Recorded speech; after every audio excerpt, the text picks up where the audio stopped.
আজকে একদমই সহজ একটি রান্না শেয়ার করব, আর খেতে কিন্তু অনেক বেশি মজা হবে। আর এই সহজ রান্নাটি করার জন্য এখানে ডিম আর ডাল লাগবে। তো ডাল ফার্স্টে আমি ভালো করে পরিষ্কার করে ধুয়ে পেঁয়াজ কুচি, রসুন, কাঁচামরিচ কুচি আর টমেটো কুচি দিয়ে দেব। তারপরে ধনিয়া গুঁড়া, হলুদের গুঁড়া, মরিচের গুঁড়া, জিরার গুঁড়া, লবণ এসব কিছু দিয়ে দেওয়ার পর এখানে অল্প পরিমাণের আদা বাটা আর রসুন বাটা দিব।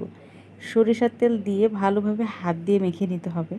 হাত দিয়ে যত সময় নিয়ে ডালটা মথে মেখে নেবেন, ডালটা কিন্তু খেতে অনেক বেশি মজা হবে।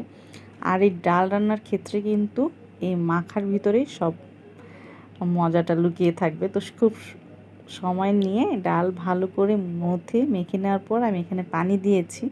পানিটা পরিমাণ মতো দিয়ে দেওয়ার পর চুলাটা জ্বালিয়ে দিয়ে ঢেকে দিব।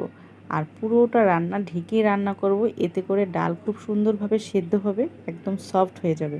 সেদ্ধ হয়ে যাওয়ার পর আমি খুব ভালোভাবে এখানে ডাল ঘুটে নিয়েছি। এখন দুইটা ডিম আপনার একটা পরিমাণ অনুযায়ী দিবেন। আমি এখানে 2টা ডিম ফেটে নিয়েছি লবণ দিয়ে, ফেটে এখানে ভেজে নিব। ভেজে নেওয়ার পর এটা পাশে উঠিয়ে রাখার পর আমি এখন ডাল বাগার দেওয়ার জন্য এখানে পেঁয়াজ কুচি, রসুন কুচি আর শুকনো মরিচ কুচি দিয়ে ডাল বাগার দিয়ে নিব।